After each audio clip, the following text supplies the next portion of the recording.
Today I am going to discuss chapter number 7, that is the kingdom protista. पिछले video lecture के अंदर हमने discuss किया था कि एनिमल लाइक प्रोटिस्ट किस तरह से होते हैं। फिर हम आए थे प्लांट लाइक प्रोटिस्ट पे। तो प्लांट लाइक प्रोटिस्ट में हमने यूग्लिना को डिस्कस किया था, ब्राउन एल्जी को डिस्कस किया था, इसी तरह रेड एल्जी जो है हमने पिछले वीडियो लेक्चर के अंदर डिस्कस किया। आज के इस वीडियो लेक्चर के अंदर हमने डिस्कस करना है ग्रीन एल्जी के बारे में, that is a plant like protist.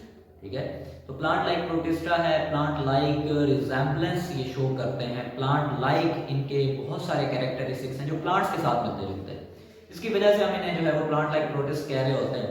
और आज जो हमारा टॉपिक ऑफ डिस्कशन है that is the plant like protist green algae. ठीक है, ग्रीन एल्जी बेसिकली अगर हम इसको देखें तो ग्रीन एल्जी के अंदर हम अगर इनकी बॉडी के अंदर मौजूद वेरियस पिगमेंट्स को देखें, इनकी बॉडी में मौजूद वेरियस पिगमेंट्स या एनर्जी रिजर्व के जो प्रोडक्ट्स हैं या फिर जो सेल वॉल्स हैं, ये तीनों चीजें अगर हम इनको ऑब्जर्व करें, इन तीनों चीजों को ऑब्जर्व कर लें, तो ये तीनों चीजें हमें रिजेंबल करती हुई दिखाई देती हैं प्लांट्स के साथ। ठीक है, इन तीनों चीजों के से जो है ये किसके साथ मिल रहे हैं, बेसिकली ये प्लांट्स के साथ बहुत ज्यादा रिजेंबलेंस शो कर रहे होते हैं।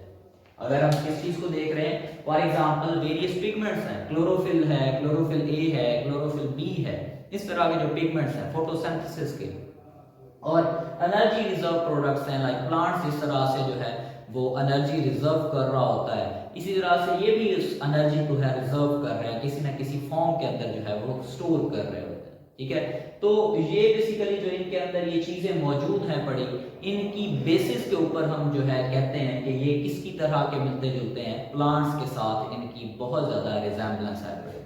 दूसरी बात ये है कि इनमें जो फोटोसिंथेटिक पिगमेंट्स अगर हम देखें, जो फोटोसिंथेटिक पिगमेंट्स हैं पड़े वो कौन कौन से हैं, उनमें क्लोरोफिल ए है पड़ा, इसी तरह क्लोरोफिल बी है पड़ा, और तीसरे नंबर पे इनके पास कौन सी चीज मौजूद है पड़ी, कैरोटीनॉइड्स मौजूद हैं पड़े। इन तमाम की बेसिस के ऊपर लाइक फोटोसिंथेटिक पिगमेंट्स की बेस पे हम देखें जो क्लोरोफिल ए है या क्लोरोफिल बी है ये प्लांट्स में मौजूद है, कैरोटीनॉइड्स हैं ये भी प्लांट्स के पास मौजूद हैं पड़े ये वाले पिगमेंट्स। इन बेसिस पे अगर हम बात करें तो ये बहुत ज्यादा रिजेम्बलेंस जो है वो शो कर रहे हैं किसके साथ, प्लांट्स के साथ। इन बेसिस के ऊपर ये look like plants, look like plants, ये प्लांट्स की तरह की बेसिकली अपीयरेंस जो है वो शो कर रहे हैं इन बेसिस के ऊपर। ठीक है, इन कुछ बेसिस के ऊपर ये प्लांट की तरह की जो है वो अपीयरेंस शो करते हैं, प्लांट्स की तरह के ये लग रहे हैं क्योंकि प्लांट्स के पास भी क्लोरोफिल ए है, इनके पास भी है, उनके पास भी क्लोरोफिल बी है, इनके पास भी है। तो इस बेसिस के ऊपर हम ये कहते हैं कि ये प्लांट्स की तरह के हमें जो है वो दिखाई देते हैं। और एनर्जी रिजर्व्स के हवाले से देखें, अगर हम जिस तरह प्लांट्स जो है वो एनर्जी रिजर्व करता है, अगर हम इनकी बात करें तो ये एनर्जी को रिजर्व करते हैं in the form of starch. ये स्टार्च की फॉर्म में जो है वो क्या करते हैं, एनर्जी प्रोडक्ट्स को जो है क्या कर लेते हैं, अपने पास सेव कर लेते हैं। ये भी क्या करते हैं, एनर्जी रिजर्व्स एज स्टार्च, जो इनके पास एनर्जी रिजर्व्स प्रोडक्ट्स होते हैं वो भी क्या होते हैं, स्टार्च होते हैं। तो देखें इन बेसिस के ऊपर हम ये कह सकते हैं कि ये जो ग्रीन एल्जी है ये प्लांट्स के साथ बहुत ज्यादा रिजेम्बलेंस शो करती है। इसी तरह अगर हम सेल वॉल की बात करें तो सेल वॉल में हमने ये चीज देखी है कि प्लांट्स की सेल वॉल में सेलुलोज मौजूद है पड़ा, और सेम ही इनकी सेल वॉल में भी सेलुलोज मौजूद है। ठीक है, इनकी सेल वॉल में सेलुलोज मौजूद है पड़ा, एल्जी की सेल वॉल में जो है वो सेलुलोज मौजूद है पड़ा। जब हम ये चीज देखते हैं कि इनकी सेल वॉल में भी सेलुलोज है, इनमें क्लोरोफिल ए भी है, क्लोरोफिल बी भी है, कैरोटीनॉइड्स भी है, तो ये बहुत ज्यादा रिजेम्बलेंस शो करते हैं।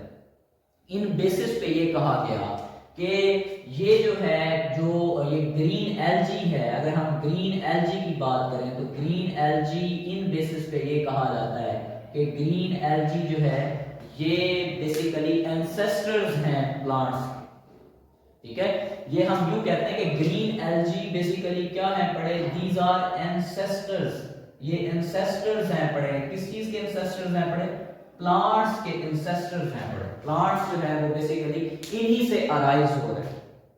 बाद में कुछ मेजर स्टडीज जो है वो की गई कुछ बायोलॉजिकल मॉलिक्यूल्स पे, लाइक आरएनए की जो स्टडी थी, जब इसको परफॉर्म किया गया तो आरएनए की स्टडी ने भी यही जो है ये चीज रिवील की कि दे हैव मोनोफाइलेटिक लीनिएज, कि ये जो बने हैं वो सेम इनके एंसेस्टर्स एक ही हैं पड़े, they belong to monophyletic lineage. Monophyletic lineage जो है, फाइलेटिक लीनिएज, ठीक है, तो ये मोनोफाइलेटिक लीनिएज से बेसिकली बने। इनमें जो एक एवोल्यूशनरी प्रोसेस है वो सेम है। जो डीएनए है या सॉरी जो आरएनए है उसकी जब स्टडी की गई तो ये पता चला कि इनमें बहुत सारी चीजें जो हैं वो एक दूसरे के साथ रिजेम्बलेंस शो कर रही हैं। लाइक इनमें हम बात करें किस चीज की, क्लोरोफिल की बात करते हैं, क्लोरोफिल ए बी या कैरोटीनॉइड्स की बात करें या सेल वॉल की बात करें, उनकी बेसिस पे ये बहुत ज्यादा रिजेम्बलेंस शो कर रहे हैं प्लांट्स के साथ। तो इस वजह से ये कहा जाता है कि these are the ancestors of the plants, या प्लांट्स के एंसेस्टर्स इनको माना जाता है। इनको प्लांट एंसेस्टर्स के अकॉर्डिंगली जो है वो देखा जाता है। तो इस तरह ये ग्रीन एल्गी जो है वो बेसिकली इस तरह से इसका एक बैकग्राउंड मौजूद है जो कि इस लिहाज से बहुत ज्यादा इंपॉर्टेंस रखता है कि being as ancestors of the plants. इसका एक ऑर्गेनिज्म है that is called as chlorella. Chlorella की अगर हम बात करें तो क्लोरेला जो है ये एक यूनिसेलुलर अलगा है, ये एक यूनिसेलुलर अलगा है, ठीक है, और नॉन मोटाइल है, बड़ा मूवमेंट जो है उसके हवाले से देखें तो मूव नहीं करता। फ्रेश वाटर एरिया के अंदर स्पेशली ये पॉन्ड्स वगैरह के अंदर मौजूद होता है, बड़ा डिचेस वगैरह जो खाले वगैरह होते हैं उनके अंदर बेसिकली ये बड़ा होता है क्लोरेला। इसकी एक डायग्राम जो है मैंने दिखाई। आजकल जो जितनी भी फोटोसिंथेसिस के ऊपर बेसिक रिसर्च के प्रोसेसेस हो रहे हैं, जो रिसर्च की जाती हैं, तो उनमें बहुत ज़्यादा इसको यूज़ किया जाता है और इसको इन्वेस्टिगेट किया गया है इन अ रिसर्च प्रोसेस। ये रिसर्च जो प्रोसेस होते हैं उनके अंदर बहुत ज़्यादा जो है वो इसको यूटिलाइज किया जा रहा है। किसके ऊपर रिसर्च हो रही है? बेसिकली जो फोटोसिंथेसिस के हवाले से या फोटोसिंथेसिस के ऊपर जिस तरह की रिसर्च जो है वो आजकल परफॉर्म की जा रही है उसमें क्लोरेला को बहुत ज़्यादा यूटिलाइज किया जा रहा है। इसी तरह से ये भी कंसीडर किया जाता है it may be a source of food, कि ये आने वाले टाइम में जो है वो सोर्स होगा, किसका? सोर्स ऑफ फूड होगा, ठीक है। तो ये भी जो है वो कंसीडर किया जा रहा है, इसके ऊपर जो है रिसर्च जारी है, इसके ऊपर रिसर्च बाकायदा तौर पर की जा रही है कि ये फोटोसिंथेसिस के अंदर किस तरह से या फोटोसिंथेसिस के प्रोसेस पे अगर कोई रिसर्च करनी है तो that is the ideal organism for the photosynthesis. तो फोटोसिंथेसिस के हवाले से इस पर बहुत ज़्यादा रिसर्च की जा रही है और इन फ्यूचर जो है ये भी एक्सपेक्टेशंस हैं बड़ी कि it may be a source of food, कि इसे शायद सोर्स ऑफ फूड के तौर पर भी यूटिलाइज किया जाए क्लोरेला को। अगर हम इंपॉर्टेंस के हवाले से देखें तो इंपॉर्टेंस में फंजाई क्या है, एल्गी, जो इंपॉर्टेंस ऑफ एल्गी है उसके हवाले से देखें तो ये बहुत ज़्यादा इंपॉर्टेंट है। लाइक स्कैल्प्स वगैरह जो है ये ईडेबल फंजाई, ईडेबल एल्गी है बड़ी, ये ईडेबल है, ठीक है, इनको खाया जाता है, ये सोर्स ऑफ फूड है बड़े, ये सोर्स ऑफ फूड है बड़े, फूड के सोर्स के तौर पर इनको क्या किया जाता है? यूटिलाइज किया जाता है। मैरीन इन्वायरमेंट के अंदर से जो है ये हमें हासिल होती हैं और इनको being as a food consume किया जा रहा है, ठीक है।